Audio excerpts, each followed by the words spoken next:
తిరుమల లడ్డు వ్యవహారంలో ఆంధ్రప్రదేశ్ ప్రభుత్వం కోట్లాది హిందువుల మనోభావాలను దెబ్బతీస్తూ వ్యవహరించిన తీరుపై సుప్రీంకోర్టు సీరియస్ అయిన అంశాన్ని స్వాగతిస్తూ మాజీ మంత్రి ఆర్కే రోజా స్పందించారు. చంద్రబాబు కనసైగల్లో సిట్ అంటే సిట్, స్టాండ్ అంటే స్టాండ్ అంటూ వ్యవహరించే టీంపై తమకి ఏమాత్రం నమ్మకం లేదని, ఈ కేసులో సుప్రీంకోర్టు కలగజేసుకోవాలని ఆమె కోరుతూ వీడియోను విడుదల చేశారు. సో మళ్ళీ ఆ భక్తుల మనోభిప్రాయాల్ని పునరుద్ధరించాలని, దానికి సుప్రీంకోర్టు కలుగజేసుకొని ఇది విచారించి నిజానిజాలు తెలపాలని మొదటి నుంచి మేము కోరుకుంటూనే ఉన్నాం. ఈ రోజు సుప్రీంకోర్టు ఈ కేసుని స్వీకరించడం జరిగింది. ఈ కేసులో సుప్రీంకోర్టు కనుక కరెక్ట్ గా విచారిస్తే చంద్రబాబు నాయుడు అన్కో చేసిన అబద్దాలు ఖచ్చితంగా బయటకు వస్తాయి.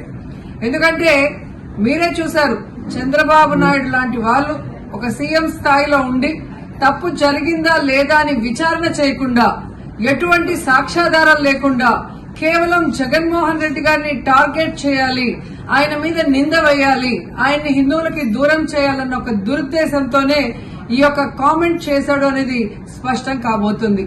ఎందుకంటే ఈ రోజు సుప్రీంకోర్టు ఈ కేసు తీసుకునేంత వరకు, ఆ డేట్ అనౌన్స్ చేసేంత వరకు సిట్ వేయనే లేదు.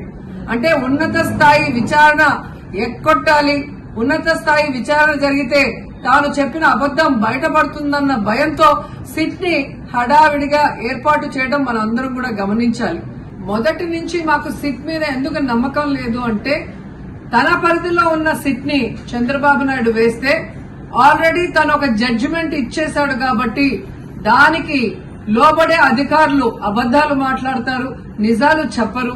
ఎందుకంటే ఈరోజు సిట్ లో వేసిన అధికారి అడిషనల్ డీజీ, ఆయన కన్నా పెద్ద ర్యాంక్ లో ఉన్న టీటీడీ ఈఓ, ఐఏఎస్ ఆఫీసరు మొదట మాట్లాడిన స్టేట్మెంట్ కి చంద్రబాబు నాయుడు గారు అబద్దం చెప్పిన స్టేట్మెంట్ తర్వాత మాట్లాడిన దానికి తేడా చూస్తేనే ఈ సిట్ అనేది సిట్ అండ్ స్టాండ్ కి తప్ప దేనికి పనికిరాదనేది అర్థమైంది. అందుకే మేము మొదటి నుంచి అడిగాము, సుప్రీంకోర్టులో విచారణ జరగాలి, సిబిఐకి డైరెక్షన్ ఇచ్చి విచారిస్తే ఖచ్చితంగా మత కల్లోలాలు సృష్టించాలనుకున్న చంద్రబాబు నాయుడు అన్కో అందరికీ కూడా బుద్ధి చెప్పే అవకాశం దొరుకుతుందని.